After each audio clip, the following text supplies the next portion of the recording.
ponerlo en un escenario y quiero aprovechar de su conocimiento y experiencia. Probablemente usted es de los juristas más reconocidos que hay en el Ecuador y que honran a los abogados a nivel internacional.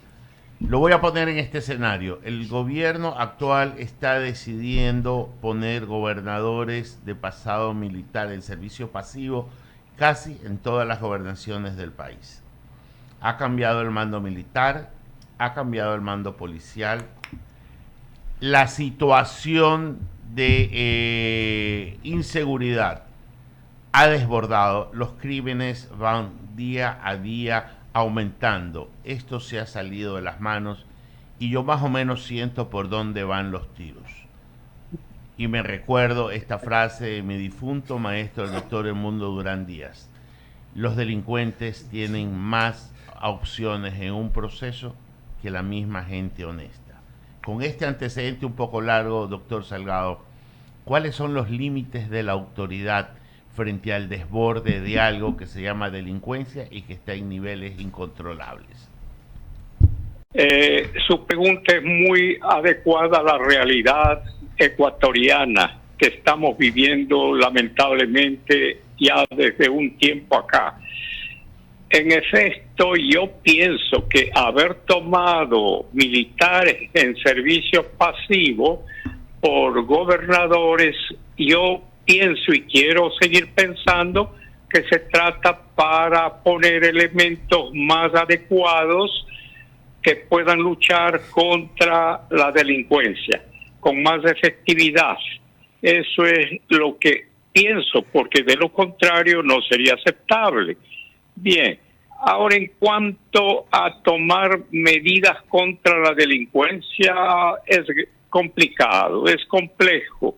Eso tendrán pues que acordar, pero con, ¿cómo le diría? Con aspectos concretos, acciones concretas, porque hasta aquí lo que estamos viendo es que dicen.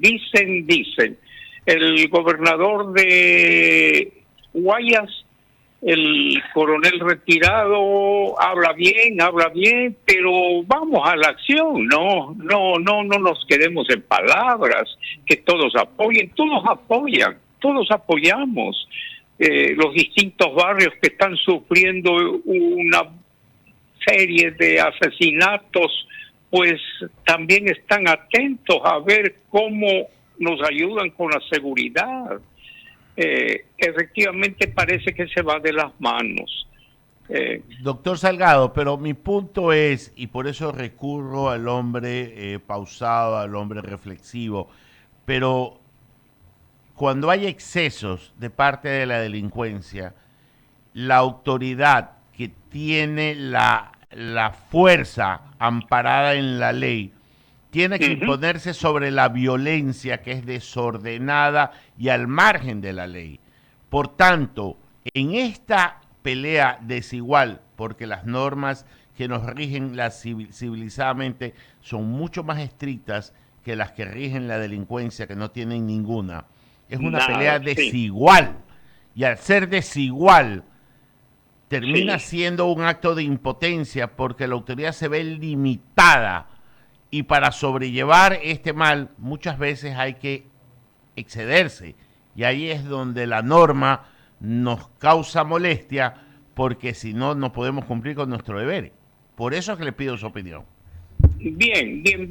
Vea, sobre este punto, yo debo reconocer que el expresidente Lasso, procuró atender esto del uso de la fuerza, el uso progresivo de la fuerza, que la Corte Constitucional mismo había venido predicando desde hace algunos años, cuando se daban los estados de excepción. ¿Qué es esto del uso progresivo de la fuerza? ¿Cómo lo tomaríamos en este momento? Caramba, no podemos pues pedir que un policía, que un miembro militar permanezca desarmado, sin hacer uso de sus armas. Tiene que utilizar sus armas. No puede permitir que el delincuente se adelante, que lo haga. Entonces, yo creo que el uso progresivo de la fuerza permite que los uniformados que buscan pues el bien público lo puedan hacer. Algo más, algo que me pareció muy bueno del expresidente Lasso es que estarían siempre cuidando, estarían siempre velando por estos miembros en caso de que sean pues llevados a justicia, como suele pasar, ¿no? Que al policía le llevan ante la autoridad, un juez, y lo acusan, como ya ha pasado, también hemos visto casos anteriormente. Entonces, eso tienen que cuidar las autoridades superiores. El Ministerio de Defensa debe estar atento y siempre dando ese apoyo irrestricto para que los policías puedan actuar, y lo mismo los miembros militares, porque de otra forma no hay posibilidad. Como bien dice usted, los delincuentes están en una posición ventajosa, como la policía también señala, entran por una puerta que ellos los mandan y salen por otra puerta que el juez les abre. Eso también ya se ha reclamado, pero aquí viene la grave deficiencia, vea, en mi criterio. Ese Consejo de la Judicatura no sé qué hace allí. Ya debían haberse retirado todos. Ese señor que ayer ha ido a ver al presidente Noboa, a Wilmer Terán, ese señor no hace nada. Solo obsérvele que le presentan a veces con una risa de psicópata.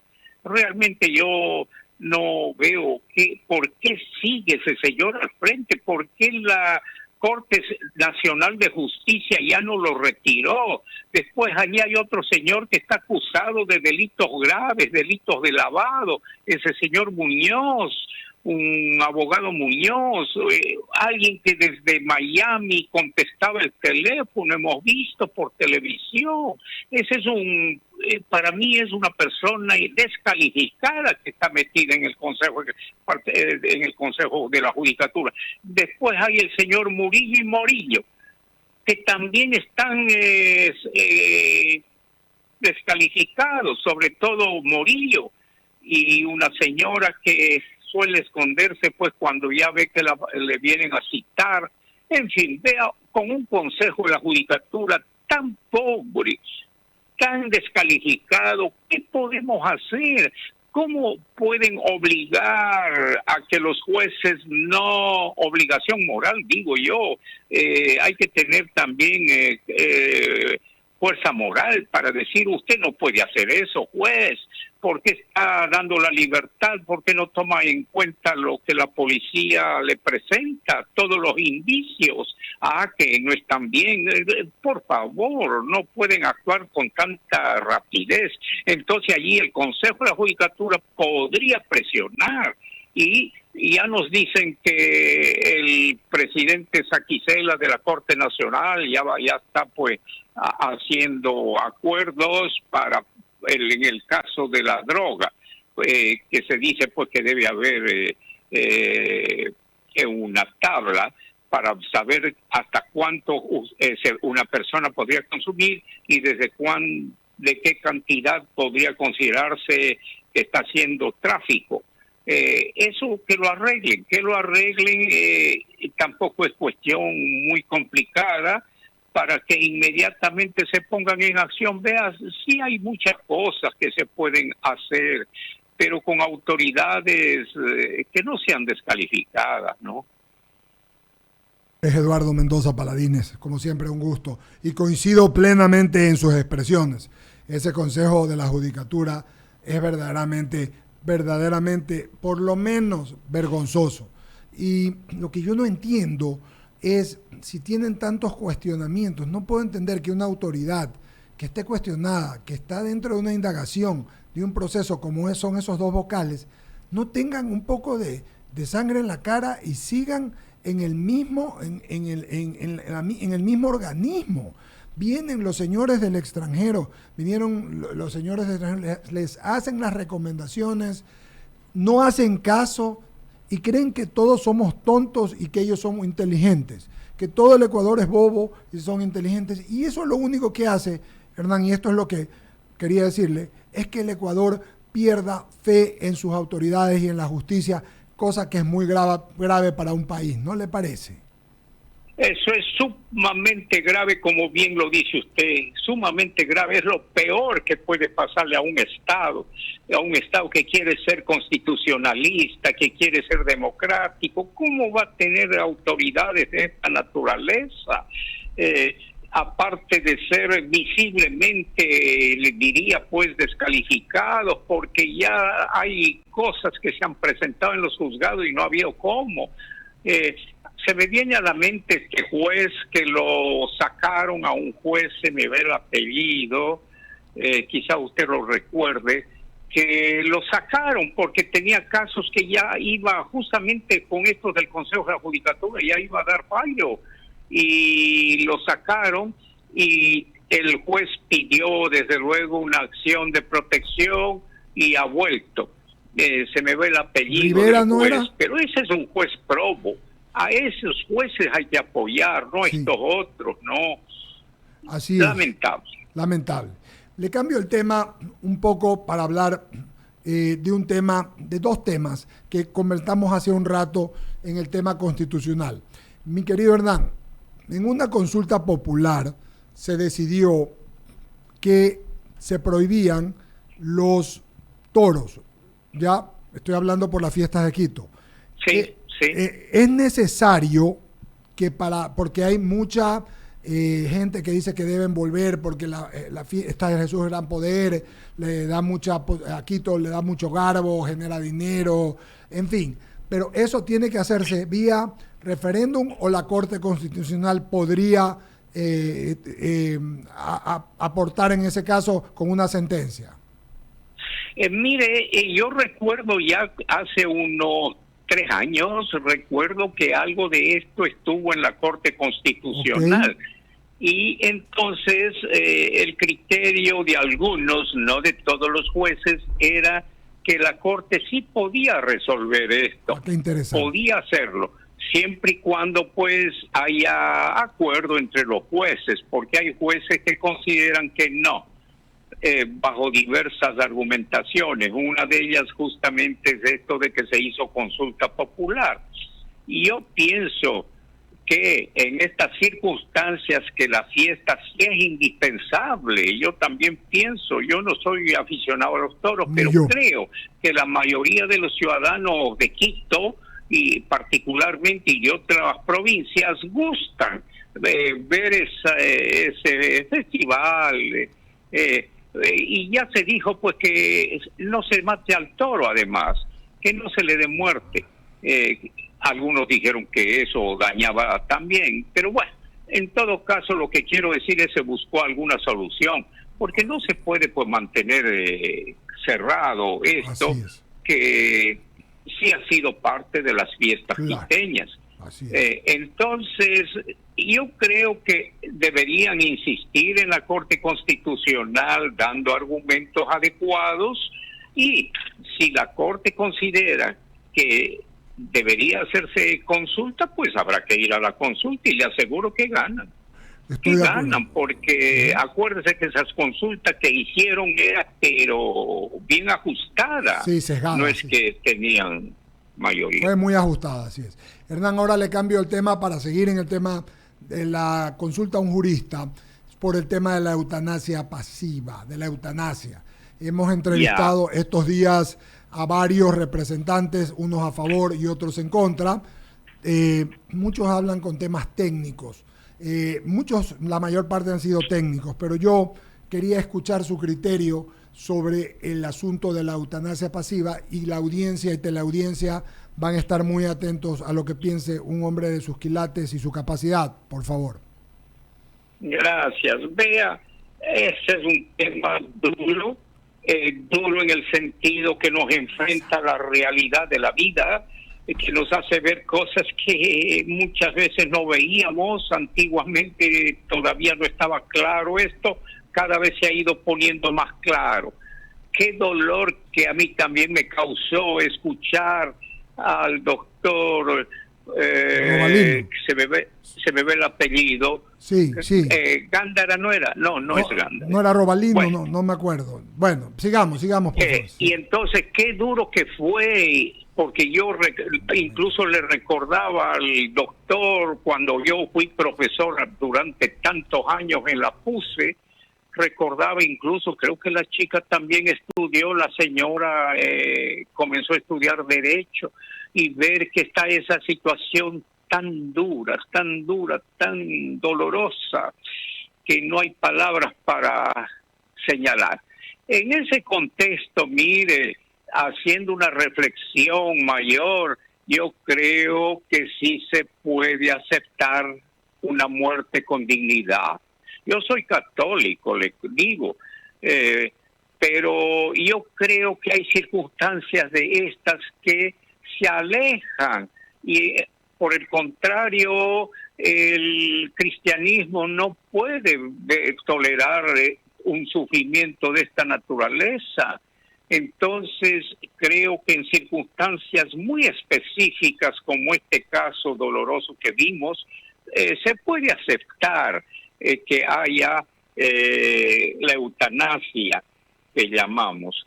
Ahora, este tema tiene que ser muy bien delimitado, ¿no? Para que no vayan otras personas que no están en esa situación.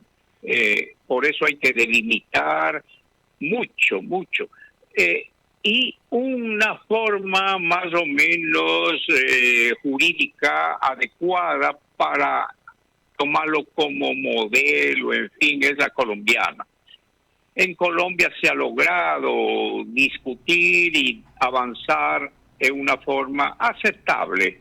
No he leído mayormente, pero de lo poco que he visto parece que es aceptable lo de Colombia.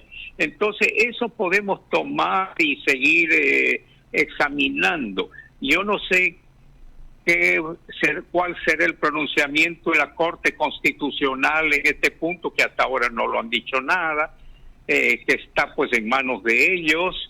Esta situación, como le digo, tan dura. En efecto, le agradezco. Sigue Luisa Delgadillo aquí con el doctor Hernán Salgado y luego Enrique San Martín, aquí en el diálogo. Muchas gracias, Eduardo. Doctor, un placer, buenos días. Mire, buenos días. Mucho gusto, doctor. Siendo que el Ecuador es signatario de varios convenios y tratados internacionales en pro de la defensa de los derechos humanos, y aquí le pregunto, en efecto, al constitucionalista y al hombre que sabe de derecho, yo solo soy una comunicadora, ¿hasta dónde es pertinente, más allá de que nunca he escuchado al presidente Noboa, ni en campaña, ni ahora como mandatario de los ecuatorianos elegido democráticamente, referirse a ese tema o hacer una propuesta de esa naturaleza? ¿Hasta dónde es posible, si fuese el caso, de presentar dentro de un grupo de preguntas de la consulta popular que el pueblo decida o no si permitiría la pena de muerte para delitos execrables o cadena perpetua? ¿Sería posible, luego de que el Ecuador renuncie o salga de esos tratados, o por el hecho de ser signatario, si se le pregunta a través de la consulta popular, automáticamente podría entrar en vigencia, siendo que sería el soberano el que se pronuncie en caso de que lo hiciera a favor de una propuesta de esa naturaleza? Bien. Esta pregunta sí le diría de manera concreta, no es posible. Y le explico enseguida. Ecuador es signatario de la Convención Americana sobre Derechos Humanos. Ahí está prohibida la pena de muerte. Solamente algunos países como Guatemala, un país que no lo olvido como Perú, que lo puso para que ellos dejaban pendiente la pena de muerte para casos de traición a la patria, que les trajo mucho problema porque después acusaron a los grupos terroristas de traición a la patria para ver si aplicaban la pena de muerte. Bueno, en síntesis, para que el gran público nos entienda, todos los países signatarios de esta convención hemos rechazado la pena de muerte. Cuando se quiso que alguien acepte, en ese momento hay que hacer la reserva, como se llama aquí, diciendo para tal cosa, bueno. Ecuador lo ha aceptado plenamente. Debo decirle, pues, me acuerdo de mis clases de constitucional y siempre decía a mis estudiantes desde 1897, la primera constitución liberal, se prohibió la pena de muerte en forma total. Ni siquiera para aquel parricida o matricida que haya cometido delitos execrables. Se prohibió totalmente. Mire usted, 1897. Y desde entonces en Ecuador ha venido pues este criterio. Ahora le digo que en el mundo actual, me refiero desde hace 20 años, la mayoría de países están por suprimir la pena de muerte. Donde más hay pena de muerte hemos visto es en Estados Unidos. Yo creo que van mitad de los 50 y tantos estados que hay allí. Yo creo que por allí van mitad para la pena de muerte y mitad para no. Y entonces la pena de muerte va retrocediendo porque es muy duro. Es muy duro que los jueces, que las autoridades humanas dispongan de la vida de otra persona. ¿Cuántas veces se han equivocado? ¿Cuántas veces? Son muchas las veces allá en Estados Unidos mismo y en otras partes. Bien, dicho esto, lo que podemos es endurecer un poco más las penas. Tampoco prisión perpetua, no, tampoco podríamos dar prisión perpetua porque es una reforma mayor y complica al Estado, complica. Usted ve que no hay ni cárceles aquí adecuadas para mantener delincuentes peligrosos, no hay. Entonces lo que se puede es subir el monto de la pena. Si el máximo de la pena, no recuerdo, yo no soy penalista, creo que es 25 años me parece. En fin, por allí va. Entonces, subirlo.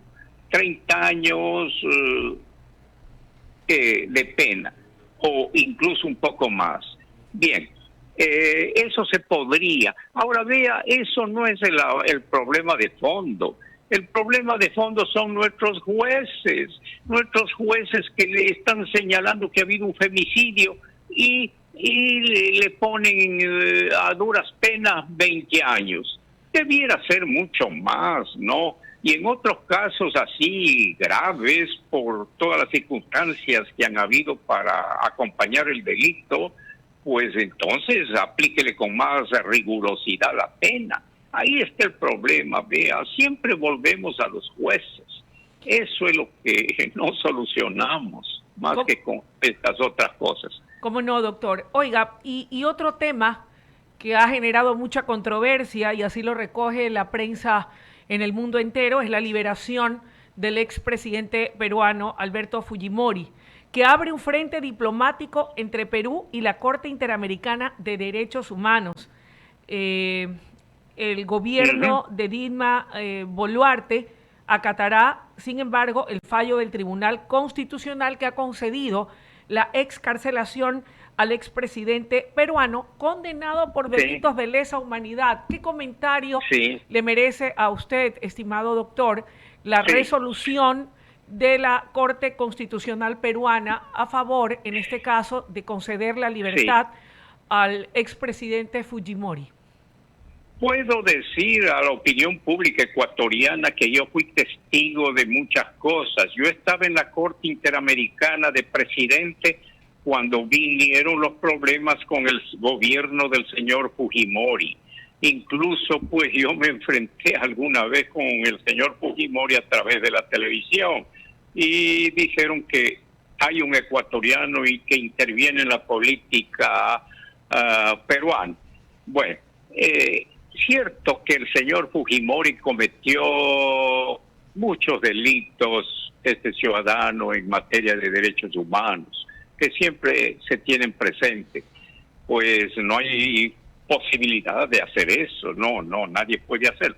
Bueno, la justicia peruana, mire, la justicia peruana, yo diría que a veces funciona muy bien, muy bien. En el caso de Brecht, han habido muchos expresidentes ajusticiados. Aquí, pues, en el caso de derechos humanos, lo hicieron un juicio al señor Fujimori y me parece que son 25 años, creo que le dieron, y ha pasado el tiempo. Han pasado los años, él debe, yo estaba calculando, él debe haber pasado más de 16 años en prisión. Entonces, hace un tiempo, así mismo, le estaban dando el indulto por razones de salud, por razones humanitarias. Y en ese momento que miré aquello en la televisión, dije, merece. Ya los seres humanos pagamos nuestras culpas de una u de otra manera. El señor Fujimori ya tuvo largos años de prisión. ¿Por qué ensañarse? La justicia no es venganza. La justicia no puede ir por la venganza. Jamás. La justicia trata de medir lo que es adecuado y nada más. Entonces yo ya desde de allí pensaba que sí debían permitir al señor Fujimori que muera en su casa, ¿no? Que muera, está muy mal. Toditos los que le hemos conocido en la televisión hemos visto la figura anciana que tiene el señor. 85 años no es para esa edad, no es para edad para estar así. Ha acabado el ciudadano. Entonces, no hay que ensañarse, no hay por qué ver venganzas. Yo sé que seguramente van a ir los que quieren en exceso que le sigan castigando, van a ir a la Corte Interamericana. Yo pienso que la Corte, con la nueva composición que tiene, y si presentara un alegato adecuado, señalando lo que estoy diciendo, yo creo que la Corte no tendría por qué intervenir. Deje que esto se solucione dentro del marco jurídico peruano. Deje. Ya ellos sancionaron, ellos verán lo que deben hacer, etcétera, etcétera. Ya la Corte no tendría que entrar, mire. Ahora todo está en hacer un buen argumento jurídico para que esto no suceda. Y por lo tanto yo sí soy de la idea, de la convicción que deben dar la libertad al ciudadano para que sus días finales pasen en su casa, ¿no? Y muera finalmente. Podemos haber cometido errores todos, pero no somos el señor no es un asesino en serie, no lo es. Coincido plenamente con usted y es una demostración y un acto de humanidad. No se podría castigar la violencia con más violencia, sino más bien dar demostración de humanidad y de benevolencia en un caso como el que se encuentra el señor Fujimori. Gracias de mi parte, estimado doctor Salgado. Le agradecemos muchísimo el habernos dispensado de su valioso tiempo para abordar todos estos temas tan interesantes y escuchar sus comentarios tan valiosos, dado su conocimiento y experiencia. Que tenga usted un buen día. Muchas gracias, agradezco a esta emisora que tanto se preocupa de llevar algunos datos interesantes a la opinión pública, algunos datos de interés.